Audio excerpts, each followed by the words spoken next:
नमस्कार दोस्तों, मैं पुलकित मोहन सिंगला। स्वागत है आपका हमारे चैनल में। दोस्तों, आज हम इस विषय में बात करेंगे कि देवी देवता कब हमारी मजबूरियां नहीं समझते।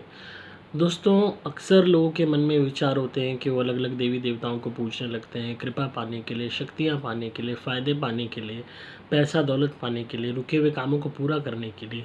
तो लोग देवी देवताओं को भी एक माध्यम मानते हैं, समझते हैं, या कह लो इस्तेमाल करते हैं, या अलग अलग देवी देवताओं को अप्रोच करने लगते हैं।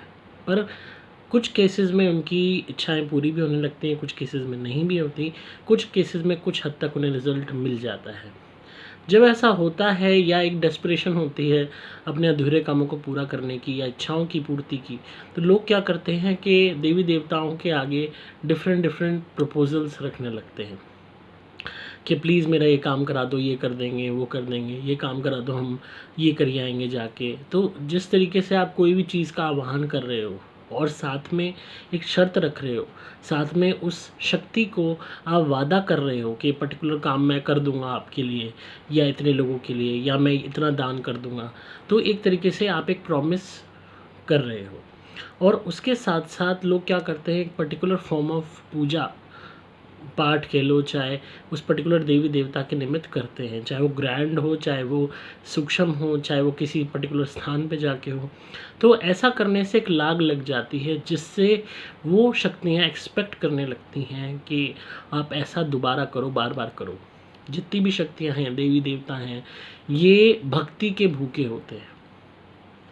और आप जब इतने ज़्यादा भक्ति करते हो, इतना ज़्यादा उनको सजबाग दिखाते हो कि आप उन्हीं का नाम जपोगे, उन्हीं के निमित्त भंडारा करोगे, दान करोगे, या उनके पर्टिकुलर दर पे आओगे, या पर्टिकुलर चीज़ करोगे, तो उनके अंदर एक एक्सपेक्टेशन जगती है कि हाँ, हमारा ये भक्त है और ये हमारे लिए इतना करेगा, हमें भक्ति से सेटिस्फाई करेगा, तो हम इसका वो करते हैं। तो लोग क्या करते हैं कि उस टाइम, उस पर्टिकुलर डेस्परेशन में, उस पर्टिकुलर काम के लिए तो ऐसा कर दिया, पर नेक्स्ट टाइम में ऐसा करना भूल जाते या नहीं करते, या उसकी ज़रूरत नहीं समझते। कभी कभी हालात ऐसे हो जाते हैं कि आपके पास इतने पैसे नहीं हैं कि आप दोबारा उसी तरह भंडारा कर सको, या दोबारा उस स्तर पे जा सको, या उस दर पे जा सको, या उस तरीके की ग्रैंड कोई उनकी भक्ति का वो कर सको प्रोग्राम। तो क्या होता है कि ये शक्तियाँ मिनट में नाराज़ हो जाती हैं। ये एक बारी आपने प्रोमिसेस कर दी, तो अक्सर इन प्रोमिसेस को आगे तक मांगती हैं, सोचती हैं कि बार बार भक्त ऐसा करेगा।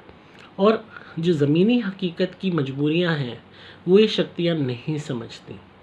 ये सबसे बड़ी दिक्कत बहुत से लोगों ने अपनी ज़िंदगी में फ़ेस की है कि मेरी ये दिक्कत है, हमें वो परेशानी है, हमें ये है, कभी बीमारी है, कभी पैसे नहीं है, कभी टाइम नहीं है, कभी वैसे व्यस्तता है, कभी कोई कहीं पे नौकरी कर रहा है, कोई कहीं दूर रह रहा है, कहीं पे कोई घर में अकेला है। तो बहुत सी ऐसी मजबूरियाँ हो जाती हैं कि हम उसी इंटेंसिटी के साथ, उसी चीज़ों के साथ नहीं कर सकते। तो इसीलिए प्रॉब्लम्स फिर बढ़नी शुरू हो जाती हैं, क्योंकि ये शक्तियाँ जब नहीं देखती, ये शक्तियाँ सिर्फ ये देखती कि हाँ, उस तरीके से, उस इंटेंसिटी से मेरी भक्ति नहीं हो रही है, तो वहीं पे नेगेटिविटी शुरू हो जाती है। इसीलिए हमेशा मैं समझाने का प्रयास करता हूँ आप लोगों को कि बड़े बड़े वादे मत करो देवी देवताओं से, बड़ी बड़ी योजनाएं मत बनाओ, बड़ी बड़ी घोषणाएं मत करो ओवर डेस्परेशन में आके। वही करो जो आप कर सकते हो, और आगे तक, फ्यूचर तक की सोच के चलो कि आज आप जो भी चीज़ का वादा कर रहे हो, कमिटमेंट कर रहे हो, वो आज आप कर रहे हो। क्या आपकी संतान आगे कर पाएगी? क्या आज से 10 साल बाद आप ऐसा कर पाओगे, 5 साल बाद ऐसा कर पाओगे? हाँ, मैं मानता हूँ आपने फ्यूचर नहीं देखा, किसी ने नहीं देखा, और आगे की हालात का नहीं पता। तो इसीलिए इतनी लंबी मत जो है योजना बनाओ या घोषणा करो कि बाद में आपको दिक्कत हो, या आपकी आने वाली संतानों को। सपोज़ किसी ने ये वो कर दी घोषणा कि मैं पर्टिकुलर देवी देवता का दीपक जलाता ही रहूँगा। अब वो लाग लग गई आगे तक की, अब आप तो जलाते रहे, आप जब बीमार हो गए तो दीपक नहीं जला, या किसी की मृत्यु हो गई, दीपक नहीं जल पाया आगे। पर वो शक्ति तो एक्सपेक्टेशन लगा रही है, मेरी लिए दीपक नहीं जला।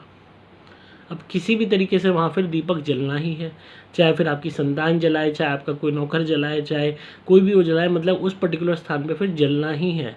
नहीं जलेगा तो वही देवता दिक्कत कर लेगा। इसमें आपके स्थान देवता भी आते हैं, आपके पर्टिकुलर देवी देवता भी आते हैं। यहाँ देवी देवता एग्जैक्टली मैं उन भगवान जियों के बारे में नहीं कह रहा जिनको हम मानते हैं, उनमें भी कुछ देवी देवताओं के साथ हम ये रिजिडिटी के केसेस देखते हैं। अब जैसे इंद्रदेव का मशहूर है किस्सा, अगर उनकी पूजा नहीं हुई तो उन्होंने कितना ज़्यादा परेशान किया, तब उनका घमंड तोड़ने के लिए कृष्ण जी ने गोवर्धन पर्वत उठाया, क्योंकि उन्होंने बारिश से नुकसान पहुंचाना शुरू कर दिया लोगों को, जनता को, क्योंकि उनकी पूजा नहीं हुई।